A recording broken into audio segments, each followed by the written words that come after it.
How did an amateur composer manage to weave one of the most magic carpets in the history of music? How did he create a narrative sound that transports us in an exhilarating journey to the fairy tale dimension of the Far East? All of this and more coming right up on Conducting Pills. Hi, I'm Gianmaria Griglio, I'm a conductor and a composer, and welcome to this episode of Conducting Pills, a series where we take a repertoire piece or a part of it and we analyze it from a conductor's point of view. This episode came out of a request, so thank you, Nick, and it's centered on the second movement of Rimsky-Korsakov Scheherazade. It's magical and evocative orchestration, and of course, we'll have some technical tips. As usual, you can jump through different sections of the video by clicking on the links present in the description below. And now, let's begin! If there ever was a composer that embodied the saying, fake it until you make it, that was Rimsky-Korsakov. An amateur composer at first, to his own admission, he could not harmonize a chorale, had never done an exercise in counterpoint, had no idea of a strict fugue, and could not even name the chords and intervals. And mind you, when he pronounced these words, he was referring to 1871, the year that brought him an offer to be a professor of composition at the St. Petersburg Conservatory. All of this thanks to his reputation as an ultra-modern composer, ultra-modern for the time, of course. In fact, he knew very little of orchestration and instruments capabilities, teaching himself just before teaching his students. But he bluffed his way through and managed to become one of the most respected composers Russia ever had. Possessed by a wild imagination, he worked his way through choral music, symphonies, piano works, songs, editions of Borodin and Mussorgsky folk songs, and of course, operas. He even ended up writing an orchestration manual titled The Revised Principle of Orchestration. Fueling his inspiration with the exotic adventures of his naval career, Korsakov drew from the tales of the Arabian Nights for Scheherazade. In short, the scenario is revealed to us by Korsakov himself, who writes it in the introduction of the score. The Sultan Sharyar, convinced of the duplicity and infidelity of all women, vowed to slay each of his wives after the first night. The Sultana Sharyar, however, saved her life by the expedient of recounting to the Sultan a succession of tales over a period of 1001 nights. Overcome by curiosity, the monarch postponed the execution of his wife from day to day and ended by renouncing his sanguinary resolution altogether. Written in 1888, Scheherazade was almost conceived like a symphony in 4 movements, with a prelude, a ballad, an adagio, and a finale. But Korsakov soon realized that the programmatic nature of the work did not suit the symphony as a form. It is in fact a symphonic suite. The second movement is the tale of the Kalandar Prince. In the medieval Islamic world, a Kalandar was a mystic who led an ascetic lifestyle, relying on charity for his own sustenance. The title might seem like a paradox, but in the original tale, there are 3 characters who began life as princes and through a series of misfortunes became begging Kalandars. What we're not sure about is which one of these 3 princes we see in the score. That's a detail that we can live without. But by the way, a reference to the shipwreck present in the 3rd Kalandar Prince tale will pop up in the last movement. The opening of the second movement is led by Sheherazade's theme in a fantastic solo violin.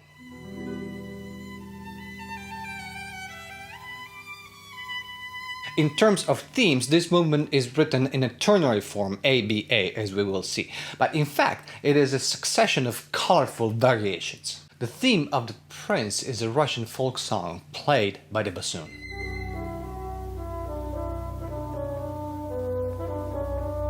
Now, from a technical point of view, this is pretty straightforward. Don't do anything, just leave the violin and the harp to their own intimate dialogue. You can mark the bar of the cadenza and get the entrance of the harp, basses and bassoon at the andantino. And this solo of the bassoon should be treated like a recitative all the way up until 2-3 bars before letter A. Mark the harmonic changes for the basses, of course, but leave complete freedom to the soloist. There is no doubt where we're headed. The mystery of the Orient transpires through the solos, not just the violins but the woodwinds as well. The same theme is repeated again with a different orchestration. We now have the oboe taking over the line, and we have a clear pulsing rhythm in the cellos and the harp.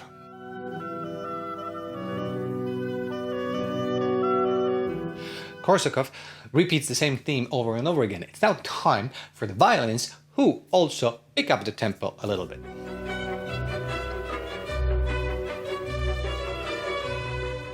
and then they're doubled by the cellos in the more melancholic passage of the theme.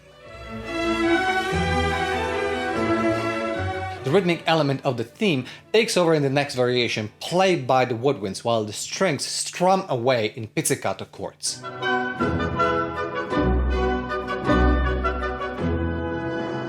And this technique imitates the harp but with a much bigger weight. Notice also the entrance of the timpani. It's really important here for a conductor to switch between conducting in 1 and conducting in 3, and as we've seen sometimes, to not conduct at all. What you need to look for are the accelerandi and rallentandi. Pay special attention to them because they will give you the clue on when it's what. Suddenly, Sharyar's theme pops in. The drama of this, again, recitative-like part fires up in the tremolos of the violins and in the solo of the trombone and trumpet. And the roaring voice of the Sultan is heard in the bassoons and the lower strings. And the growling grows and is interrupted by Scheherazade seductively singing through a solo clarinet.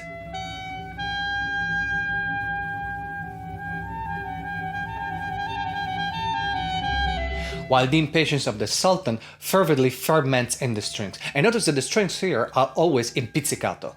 And with the solo part playing ad libitum, the strings here can sound very random, as Korsakov writes just for the strings without ritardando or accelerando. So the two layers are actually not in sync, but we don't actually even perceive it. It's an orchestration wonder, so well it is conceived. Sharyar answers back with his theme getting more and more agitated.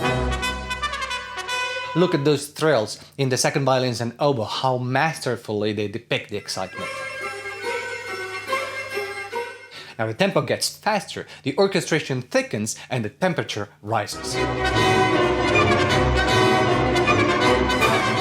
It's a bold march. Sharyar is determined to get what he wants.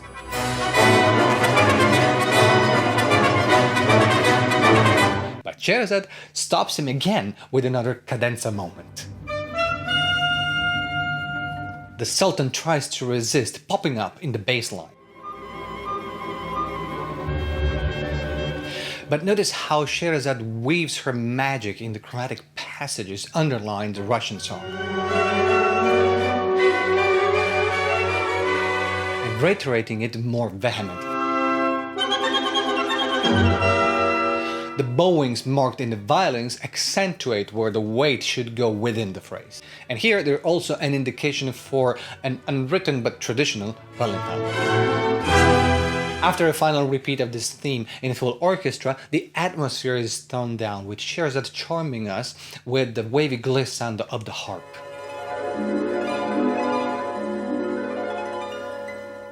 With the solos of the flute, horn, violin, and cello, we are yearning for a conclusion of this story.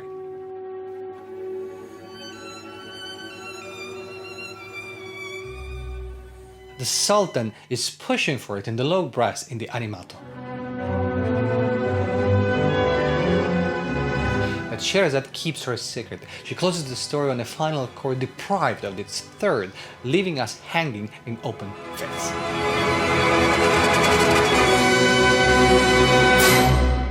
Deciding when Scheherazade is controlling the game is a huge part in interpreting this piece, not just for this movement, but for the entire work. When is Scheherazade depicted? When is the Sultan? When does it seem like it's the Sultan, but it could be, in fact, Scheherazade controlling him? These choices make an impact on how we read the score and on our way to conduct it, and ultimately on the audience. In his memoirs, Rimsky-Korsakov makes his intentions very clear. All I had desired was that the listener, if he liked my piece as symphonic music, should carry away the impression that is beyond doubt an oriental narrative of some numerous and varied fairy tale wonders, and not merely 4 pieces played one after another. He certainly achieved his goal. Thank you for watching. Don't forget to subscribe to my YouTube channel by clicking on the subscribe button right below the video and ring the bell so that you will get notified every time a new video comes out.